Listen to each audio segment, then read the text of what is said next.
Hello everyone, if this is your first time to subscribe, welcome to the club, welcome to the family, and if you're returning back on this channel, I definitely did miss you. So today I'm going to talk about what I'm wearing right now, this. So if you didn't go to school here in Uganda, you definitely have had a class about the Uganda flag colors and broke it down what each color means. Of course, let me do a little rewind to my class. Yeah, so black means the blood. Yeah, they told us black means the blood. Oh my god, I'm failing the exam. Black means skin. Our skin is black. That's what black means. Yellow is the sunshine, which yeah, everybody says Uganda has good climate. And red means the blood in our veins, which put us together. Crested crane, yeah, which is in motion because it's one leg. Yeah, this is the whole thing. But the whole thing that when I was looking into the details of how the Uganda flag came to be, I found a lot of fascinating details. I think maybe I'm just fascinated by history, or I really am fascinated with what was and what is and what is to come, that those things really fascinate me a lot.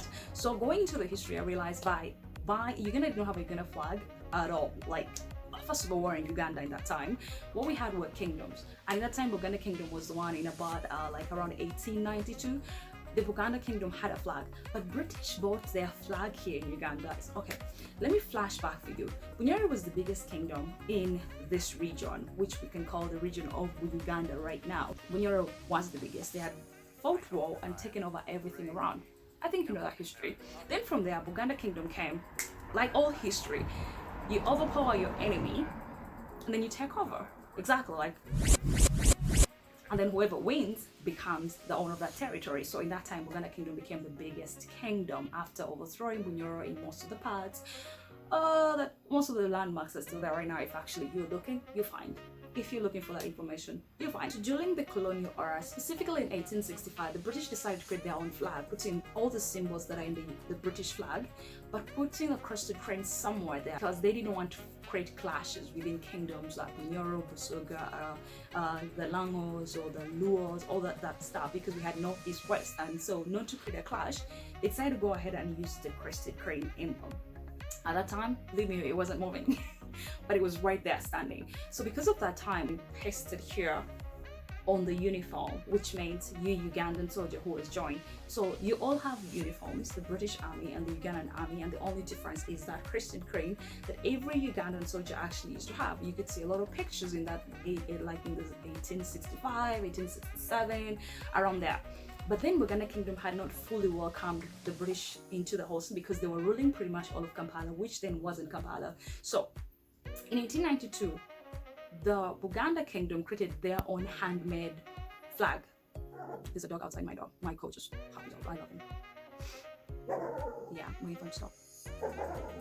If you go back in 1861, you see that Uganda Kingdom had its own flag, which was plain red, handmade and handcrafted.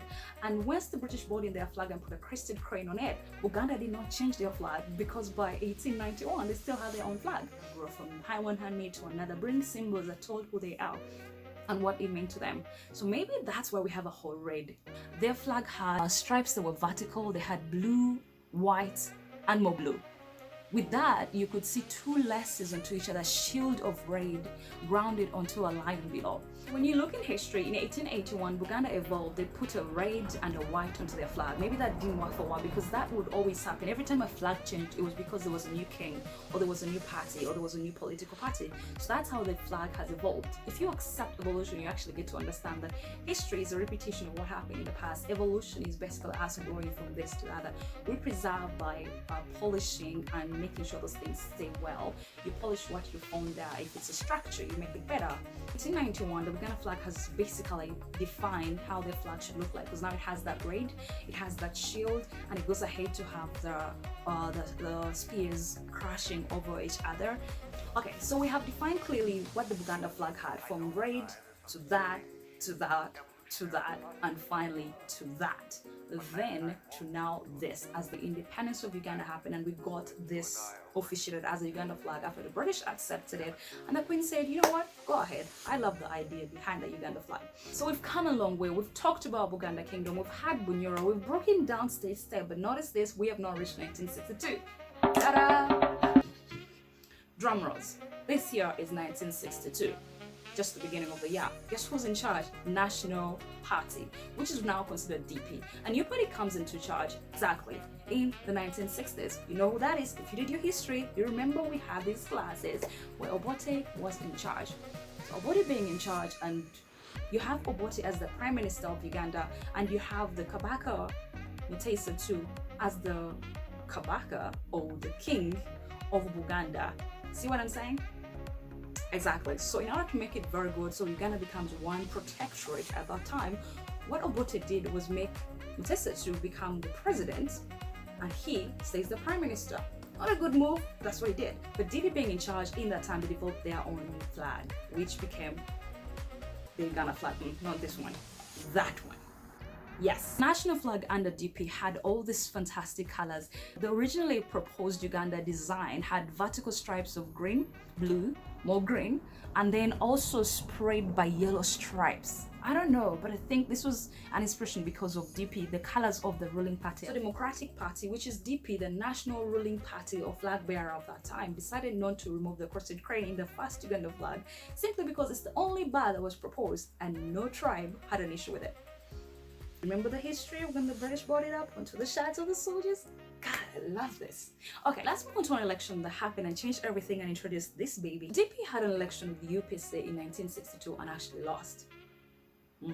Yeah, which meant now there's a new party in place. There are going to be some changes from the ministry all the way to the cabinet, all the way to the structure of how the place looks like, to the color of the Uganda flag, to as deep as the constitution. Isn't that how it always happens? That's it. I really don't know, I didn't study politics, but when change happens, it goes all the way. So everything changed when UPC, Uganda People's Congress, took power in Uganda. Means everything changed from the constitution to the flag to the parliament to how things operated. Of course, I think that's what happens when change comes along, it sweeps along through. So UPC rejected the flag that was happening. Let's move from this to that. Now, what you have today was the Uganda People's Congress saying, we need a new flag. So in order to get away from DP, they removed the green, they threw away blue. They're like, let's make this yellow more vibrant, and got the amazing, legendary, ta-da, done. Now the Uganda flag is done. Well, and that is how this shirt came about. After learning the history and the fascinating evolution, I thought of this shirt like an evolution, like a change, like a movement, like a moment of something new, because that is what it meant at that time. Like, we're changing from this to this, and it wasn't about a party, it was just about change, about evolution, about growth. So I love that, because then 1962 Queen approves the flag, and dada, this is the Uganda flag. They're still in stock at Whitney Gnaj. If you like it, just DM me. If you want me to talk more about this, we'll have something more, just let me know. Well, I love this shirt. Yeah, I'm glowing in it. Looks like I'm gonna have to wear this the whole week. But that's it for today. Let me know if you want me to talk about anything. It's beautiful. I can wear it with anything, with jeans, with trousers, go to office, have a meeting, design it with any of the colors in here, or just crash it with anything stripes or more prints. Hit the like button, leave me a comment. Let me know what you think. I always want to hear your thoughts. So that's it for me. If you want me to talk about anything, just drop it in the comments. Feel like the video, share it as much as possible. I want your friends to know more stuff. Please feel free. I want to know your thoughts. Always welcome everything. What am I doing? Okay.